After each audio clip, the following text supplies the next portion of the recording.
Halo semuanya, kami dari kelompok 4 yang beranggotakan sebagai berikut. Hari ini akan mempresentasikan hasil diskusi kelompok kami dengan judul Evaluasi Etika Penggunaan Teknologi Deepfake pada Pemilu 2024 dari Perspektif Pancasila. Jadi langsung saja, pada Pemilu 2024 kemarin, Indonesia itu ada menghadapi fenomena baru di mana teknologi deepfake atau generatif AI itu digunakan untuk memanipulasi opini publik. Nah, dari sudut pandang ilmu komputer, teknologi generatif AI itu merupakan pencapaian yang lumayan besar karena komposisi saraf akhirnya dapat mereplikasi pola visual manusia, jadi seperti mata kita melihat sesuatu. Namun, penggunaan teknologi itu pada pemilu kemarin membuat pertanyaan muncul di kepala kita, yaitu apakah teknologi ini sudah mulai mendekati keadaan di mana manusia itu meniru kuasa Tuhan. Salah satu kasus yang kemarin paling banyak, salah satu ya, yang paling banyak diketahui adalah video almarhum Presiden Soeharto yang dipalsukan untuk kepentingan kampanye partai politik tertentu. Jadi fenomena ini membuktikan bahwa ilmu pengetahuan itu tidak boleh berkembang bebas nilai. Nah, pemalsuan identitas itu pun sebenarnya merupakan pelanggaran keras dari otonomi individu tersebut karena kita mengambil identitas mereka dan menggunakannya untuk hal-hal kepentingan kita. Jadi, seperti kelompok kami bahas sebelumnya, pada video sebelumnya, Pancasila itu harus dijadikan sebagai pemandu dalam perkembangan teknologi. Dan kasus seperti ini, kasus deepfake seperti ini bisa kita analisis dan evaluasi berdasarkan nilai-nilai Pancasila untuk melihat seberapa jauh perkembangan teknologi di Indonesia setelah melenceng dari nilai-nilai Pancasila seperti ketuhanan, kemanusiaan, persatuan, demokrasi, dan keadilan sosial.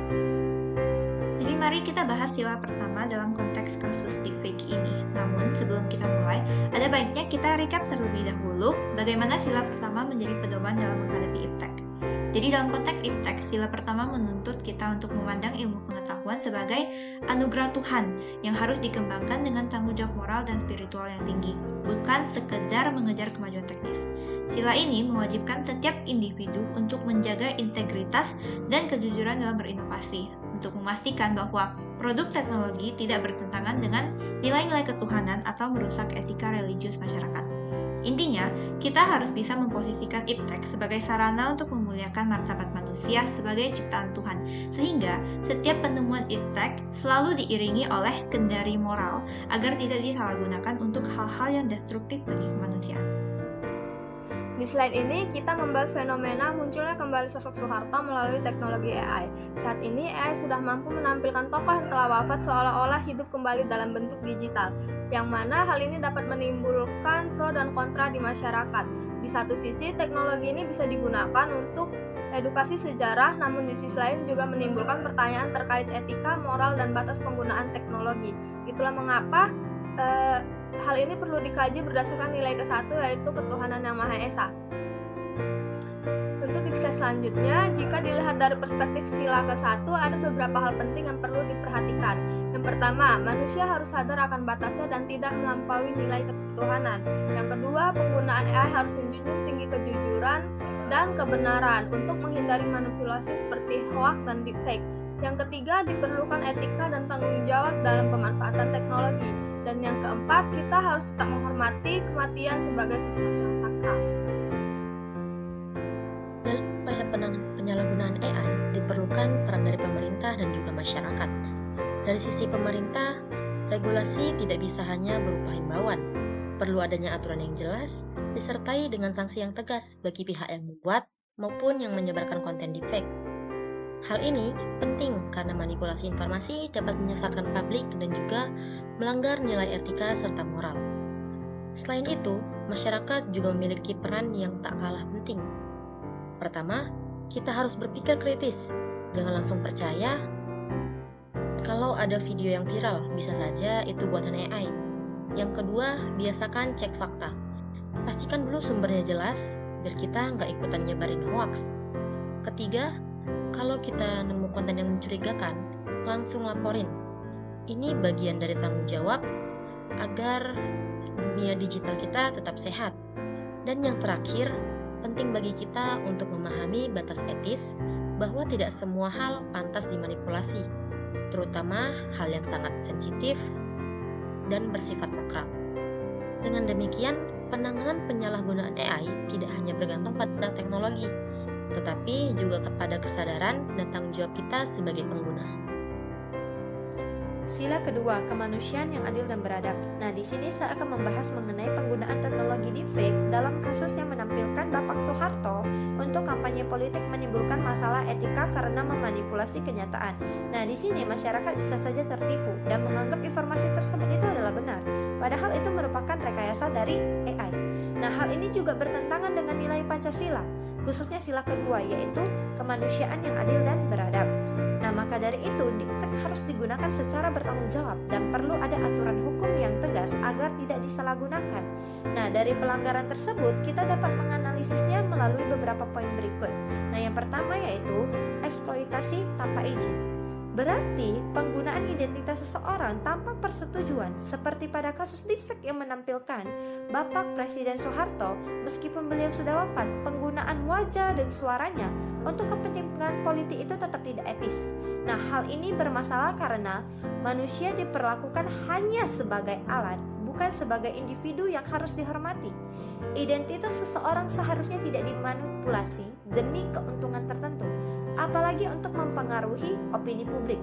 Selain itu, tindakan ini melanggar prinsip hak asasi manusia, khususnya hak atas kehormatan dan martabat. Jika dibiarkan, hal seperti ini bisa membuat batas antar kenyataan dan rekayasa semakin kabur. Poin kedua yaitu manipulasi opini publik. Penggunaan teknologi deepfake untuk mengelabui pemilih menciptakan sebuah ruang komunikasi yang manipulatif. Praktik ini bukan hanya merusak etika politik, tetapi juga merusak integritas komunikasi yang seharusnya dibangun di atas kejujuran. Hal ini sangat bertolak belakang dengan cerminan kita sebagai masyarakat yang menjunjung tinggi nilai keadaban. Kemudian, dampak yang ketiga yaitu krisis kepercayaan dan propaganda. Jika penggunaan deepfake, apalagi untuk kepentingan kampanye dinormalisasi, dampaknya akan meluas menjadi krisis kepercayaan massal. Masyarakat pada akhirnya tidak lagi mampu untuk membedakan mana fakta yang sebenarnya dan mana yang hoax. Kondisi ini sangat berbahaya karena dapat merusak kualitas demokrasi, serta menjadikan tidak adil bagi publik yang berhak atas informasi yang akurat. Maka dari itu, kewaspadaan penuh terhadap berbagai bentuk manipulasi digital adalah sebuah keharusan.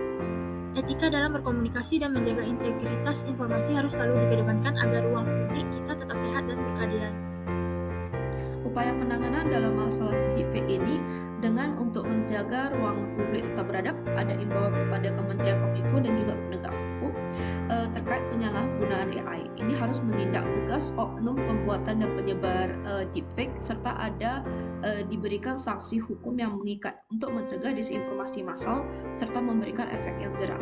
Ada juga para masyarakat ya, di samping regulasi pemerintah juga, ketahanan ruang informasi juga sangat bergantung kepada peran aktif masyarakat. Yang pertama itu perlunya peningkatan literasi digital yang kritis, di mana masyarakat itu perlu bersikap secara kritis, analitis, dan tidak mudah terprovokasi secara emosional oleh konten visual. Hal ini mencakup sikap yang lebih skeptis dan kemampuan dasar untuk mengidentifikasikan keanehan dalam video buatan AI. Kedua itu imbauan untuk verifikasi fakta independen, di mana publik itu wajib melakukan validasi silang terhadap kebenaran informasi tersebut melalui portal pemerintah urus utama yang terpercaya. Jadi saling cross-check fakta yang ada di internet atau informasi yang ada di internet. Ketiga itu adalah adanya pengawasan ruang digital yang proaktif, di mana masyarakat itu dituntut untuk berpartisipasi aktif dalam memutuskan rantai disinformasi dengan memanfaatkan fitur pelaporan atau report di platform digital.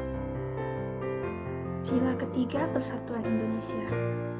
Kasus yang dibahas adalah deepfake di pemilu 2024 sebagai ancaman bagi persatuan. Pada pemilu 2024, maraknya penggunaan teknologi deepfake berupa video dan audio palsu yang meniru tokoh politik menjadi persoalan serius. Konten ini sering bersifat provokatif dan mengangkat isu sara yang berpotensi memecah belah masyarakat. Dampaknya tidak hanya menyebarkan informasi yang salah, tetapi juga menurunkan kepercayaan publik, menimbulkan kecurigaan, dan memicu konflik di masyarakat. Jika dikaitkan dengan sila ketiga Pancasila yaitu Persatuan Indonesia, jelas fenomena ini bertentangan karena merusak kebersamaan dan memperuncing perbedaan. Oleh karena itu, deepfake menjadi ancaman nyata bagi persatuan bangsa. Dengan sila ketiga Persatuan Indonesia, sila ketiga Persatuan Indonesia menekankan bahwa keberagaman harus dijaga dalam satu kesatuan, namun deepfake justru melakukan hal sebaliknya.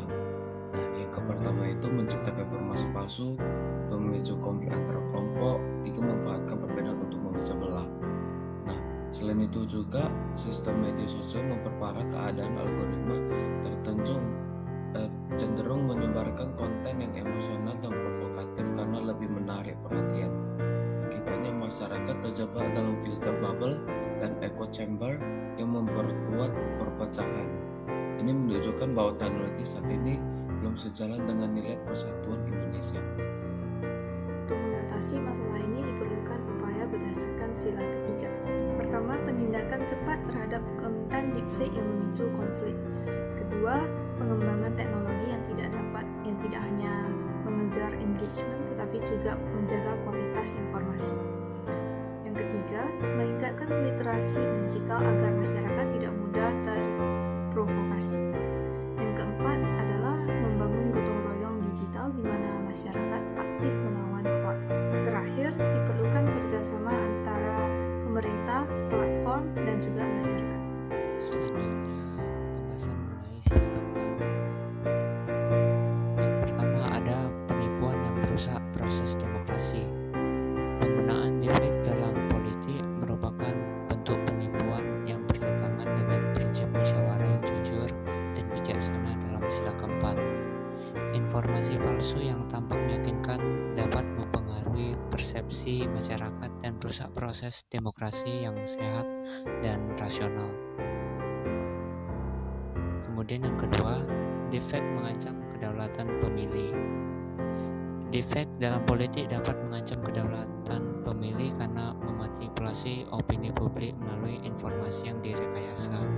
Akibatnya, masyarakat berpotensi mengambil keputusan bukan berdasarkan fakta, melainkan hasil manipulasi.